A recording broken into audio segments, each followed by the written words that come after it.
So this is where I'm going to be telling you a story that shaped me into becoming the person that I am today. I was born in Sri Lanka, in the beautiful city of Kampala. My family didn't have much back then. We don't have much now, but we were just trying to survive, My dad, he was looking for better opportunities, so he decided to leave Sri Lanka for good and then move to Europe, like most of Sri Lankan dads did. So he moved to Cyprus, and then from Cyprus he moved to Italy. And he was about 11 months before me and my mom decided to follow him and then jump to Italy with him, moving into a completely different new city, Naples, with my parents who had just moved in as well. So here I was in Naples, Italy, south of Italy, a city that back in the 2000s was just experiencing this huge wave of migration happening back in the days. So let's just say that when we first moved back in the 2000s, we were not really as accepted as people are right now. So things were not like as they are now, where the mix of cultures is much more accepted. But seeing a black or a brown person in Italy, especially Naples, was a completely new thing. So you can imagine the type of welcome that we had. Let's just say that we were not really welcomed as a lot of immigrants are right now. Italy was going through this huge multiculturalization process, and let's just say that we were part of it. My dad worked day and day just to get by.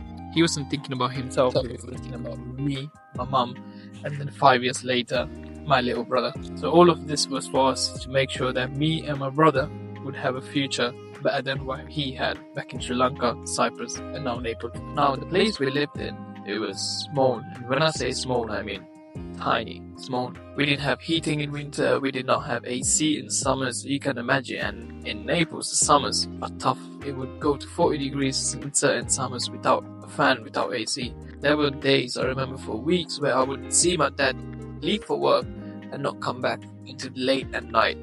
And there was a period where he had a job in a completely different city, so he left on a Monday and come back on the next Monday, so I haven't seen him. I didn't even see him for a whole week. On the other hand, my mother, she did everything that she could as well, working part-time jobs, multiple part-time jobs, just making sure that me and my brother would have bread on the table.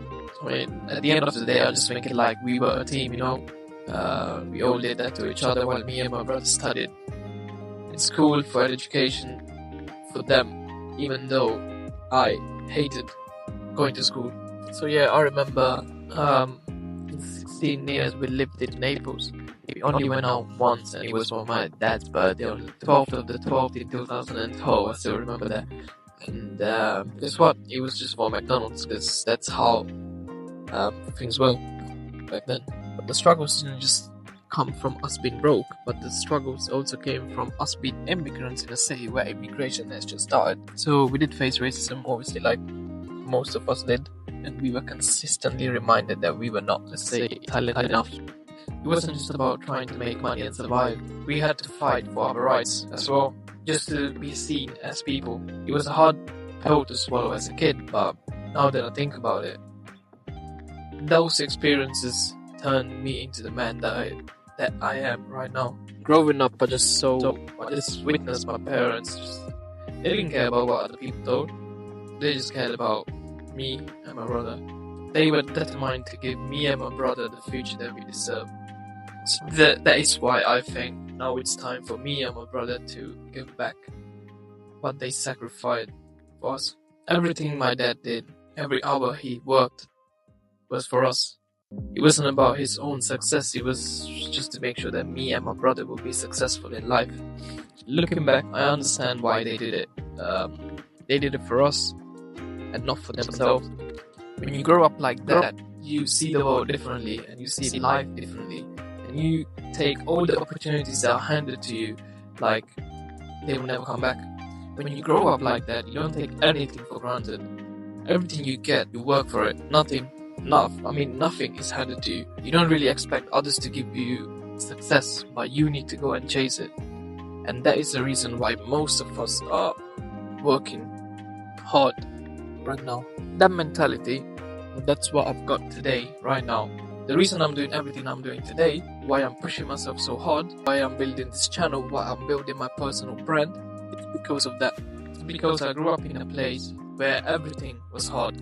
I don't want my future to look like what I had technically.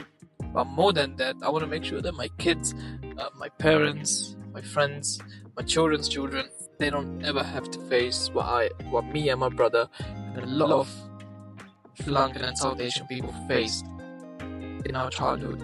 And I speak to all of my community. I know that I'm not the only one standing right here thinking the same. So yeah, this is where I came from. Hope you guys didn't get bored by my lecture of my life story. So it's not just about the struggle, it's about what the struggle can teach you. And for me, it taught me everything that I know today.